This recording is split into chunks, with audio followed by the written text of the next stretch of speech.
Good afternoon, ladies and gentlemen. Shalom. I'm David Menzar, Israeli government spokesman for the National Public Diplomacy Directorate here in the office of the Prime Minister. It's Monday, the 17th of February. Today marks 500 days since the October 7th massacre, 500 days since Hamas shattered the ceasefire that existed at the time, launching the October 7th massacre, the deadliest day of Jew killing since the Holocaust and the worst attack on Israel in our history. Hamas's campaign of mass murder, of rape, of kidnapping and of looting led to a just war against a vicious terror organization. For 500 days, our families have endured the unbearable anguish as their loved ones remain in captivity, held by a barbaric terrorist organization that denies them even the most basic human rights.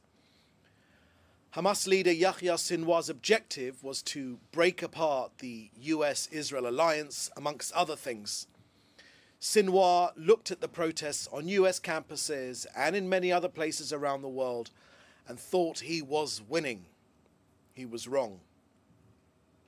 As the Prime Minister's visit to Washington, D.C., and the Secretary of State, Marco Rubio's visit yesterday testify, the US and Israel are more united, more determined, and share more precisely the same objectives in this war. Freeing all of our hostages, eliminating Hamas's military and governing capabilities, and ensuring that Hamas will never again constitute a threat to Israel. For 500 days, Israel has stood resolute. Israel's achievements in this war are tremendous. Hamas has been massively degraded. 20,000 terrorists eliminated, 90% of their rocket capability destroyed. Hezbollah's leadership wiped out, its strategic capability severely weakened. Iran exposed, its missile defenses shattered, and its long-range missile production set back. All of this has led to the collapse of the Assad regime in Syria. But this, of course, has only been possible thanks to the heroism, the bravery, and the sacrifice, the heavy sacrifice of our soldiers. But Israel is reshaping the Middle East, paving the way for a more peaceful future, but we are not done yet. Israel and the US stand shoulder to shoulder against Iran's aggression and in defense of our shared values of freedom and security. The world must not forget, 500 days is too long. It's time for the hostages to come home. Next, let me update you on the hostage release agreement.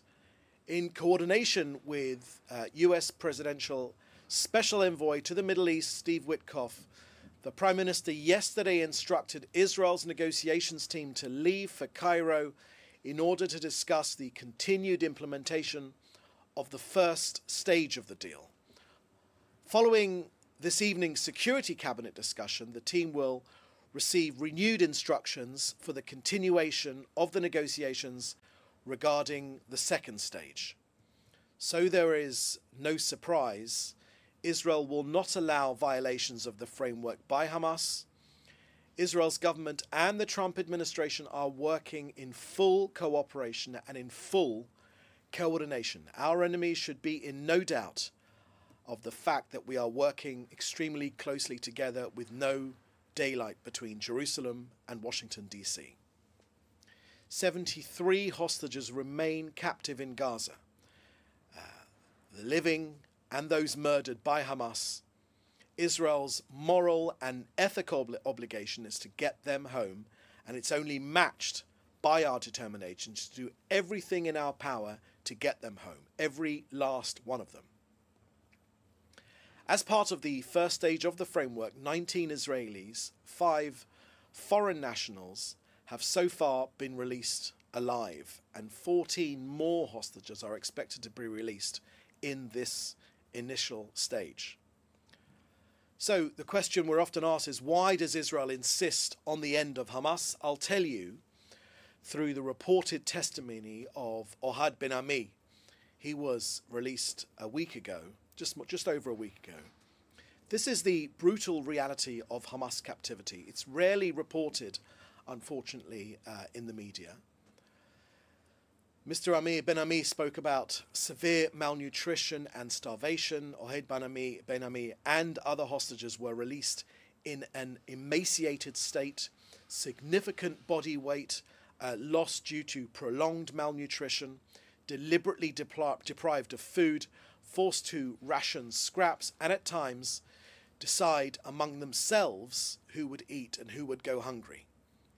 Physical and psychological torture, relentless psychological torment, and physical neglect, denied basic medical care, left untreated for infections, chronic illnesses, and injuries. Some suffered from heart disorders due to the prolonged deprivation and stress. They were imprisoned in underground tunnels for 16 months, held in Hamas's network of tunnels, cramped, dark, and suffocating, sometimes 30 meters underground, no exposure to sunlight, fresh air, or proper sanitation, leading to extreme physical deterioration. And dehumanization and isolation. Hamas stripped them of all dignity. No access to hygiene, filthy conditions, little contact with each other, treated as bargaining chips with their suffering intentionally prolonged for political leverage. And emerging from hell, footage showed them pale, frail, and barely able to walk. Not just victims of captivity, but survivors of calculated, systematic cruelty by Hamas. Their condition testament to the barbarity of their captors and the urgent need to bring home those still left behind. This is the reality of Hamas rule. The world must not look away. Next, on the ceasefire with Lebanon, Israel is both committed to the ceasefire and insistent that the ceasefire agreement is fully enforced. We expect the government of Lebanon to be equally committed to their fulfillment. The Prime Minister said that the scenes we saw this weekend in Beirut of UNIFIL forces being attacked by Hezbollah were not encouraging. The two UN resolutions 1559 and 1701 must be fully implemented. Hamas must be disarmed. That is the job of the Lebanese army. But at the same time, if that is not the case, then Israel will do what it has to do to enforce the ceasefire and defend our security. Why? To thwart the risk to Israel's sovereignty and the safety of our citizens. We insist that the goal of the war, the return of our residents to their homes safely, will be made possible and fully implemented. To be clear, that means no Hezbollah between our border and the Litani River. Now, to make this point, yesterday our Air Force carried out precision intelligence-based strikes on military sites in Lebanon against Hezbollah rocket launches and weapons.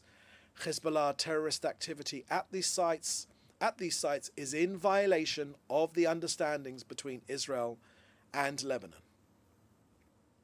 Elsewhere in Lebanon, near Sidon, this morning our Air Force, using intelligence, struck and eliminated the terrorist Mohammed Shaheen. Shaheen was head of Hamas's operations department in Lebanon. He recently planned terror attacks directed and funded by Iran from Lebanese territory against our people. And Shaheen was a source of knowledge within Hamas, responsible throughout this war for terror attacks and rocket launches aimed at our civilians. Okay, so that's the end of our briefing here today. Please put your questions in the chat together with your news outlet, your name and news outlet, and we will take your questions. Okay, first question here I can see is from Natalie Melzer. Natalie, could you share with me your news outlet, please? In the meantime, they're from AP, excuse me. So Natalie Melzer from the AP, can you please respond to the publication of the tender for the expansion of the Efrat community by 1,000 housing units? This is the first major expansion since the new Trump administration Thank you. Thank you for that question, Natalie. I haven't got a specific update on that, but I can tell you that there's always been and there always will be construction and the strengthening of the community in Efrat and the entire Gush Etzion communities, just like there is in Jerusalem and Tel Aviv and Petach Tikva. Okay, next question here is from Joel Pollack at Breitbart News. The current ceasefire deal contains a contradiction, which is that Israel claims it will still allow for the final removal of Hamas from Gaza, while Hamas claims it will allow the group to survive. Who is correct? Thank you for that question, Joel. I've shared with you our war aims. We say them every time we have one of these briefings. They are that Hamas will be destroyed and will no longer be in power on either its military or its civilian capabilities or its governing capabilities. And we will ensure, of course, that Gaza cannot be a threat, terrorist threat to Israel.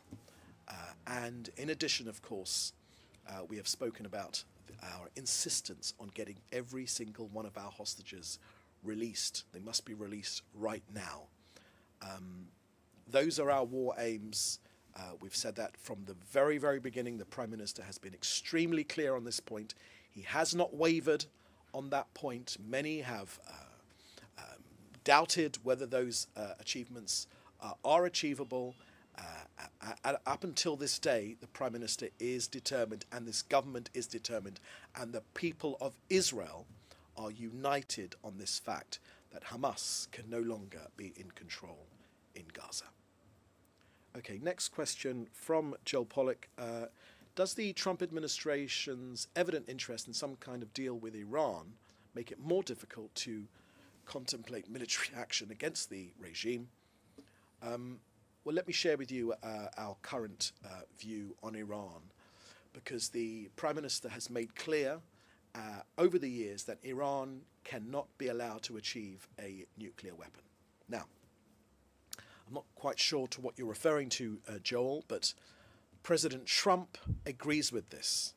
In the press conferences, both in the East Room of the White House, I saw with my own eyes and I heard with my own ears that President Trump agrees with this. And of course, yesterday, Secretary of State Marco Rubio repeated this same point. So Israel supports President Trump's maximum pressure campaign. It was working, of course, before it was interrupted. And those two elements of that campaign are crippling sanctions and, secondly, a credible military threat to counter Iran's nuclear ambition. This strategy has deterred Iran until the pressure was removed. So Israel most definitely welcomes the restoration of the maximum pressure campaign. And I can tell you that President Trump and Prime Minister Netanyahu see very much eye to eye on the Iranian nuclear threat. These maximum pressure policies should be restored. They are being restored. And our long-standing position, which is in agreement with the US, is that Iran must never be allowed to develop a nuclear weapon, and Israel will do whatever it has to do to prevent that from happening. Okay, another question here about from Joel Pollack from Breitbart. The Trump administration has cut off all aid to South Africa, partly over its case against Israel at the ICJ. Do you see South Africa withdrawing the ICJ case? And is there any positive role South Africa can play in the region? Thank you for that question, Joel. I haven't got any particular update on this issue. I can tell you from the people of Israel's perspective, we are extremely disappointed at the way that the South African government has unfortunately fallen under the influence of Iran and of terrorist supporters and of genocide supporters. Unfortunately, this is we are extremely disappointed in this country, and the Prime Minister has made clear a robust case against the ICJ. President Trump agrees with that case as well as against the ICC. These are trumped-up charges. These are libels against the Jewish state, the world's only Jewish state, and the Prime Minister has expressed his thanks to President Trump for President Trump's forthright approach to ensuring that this level of lawfare, this misusing the law to attack this country, cannot be allowed to prevail. Okay, a question here from Paula Bernabu from EFE, the Spanish media. You're hearing in the last few days that Israel intends to stick to 5 strategic points in southern Lebanon after February 18th. Could you give any more details on this? Which of these points and how long would the troops stay there, keeping the IDF presence? Thank you for that question, Paula. In this briefing, I have shared with you in a fair amount of detail our approach when it comes to Lebanon. I believe the IDF will shortly be speaking about the situation. We want the ceasefire agreement to prevail, but for that to happen, Lebanon must fulfill its role, and that means both the UN resolutions 1559 and 1701 make extremely clear there can be no Hezbollah between our border and the Litani River. We've made that crystal clear. But the specifics around the details moving forward will be released very, very shortly. And finally, last question here is from Hannah Julian at the Jewish Press. Are we going to see the release of more hostages this weekend? And if so, how many? Thank you very much for that question, Hannah. There are indeed scheduled releases this weekend, but I won't share any more details with those. Unfortunately, it is Hamas which took them hostage, Hamas which hold them hostage, and Hamas which can set them free right now. But as we've said to you, that this in this initial stage, there are initial hostages set to be released this weekend. Okay, that's the last question we have here. Thank you for joining us. We'll have another briefing again soon. In the meantime, please do contact us for interviews or for any other questions you may have, and we'll be happy to help. Please do stay safe, and we'll see you again next time. Thank you. Bye-bye.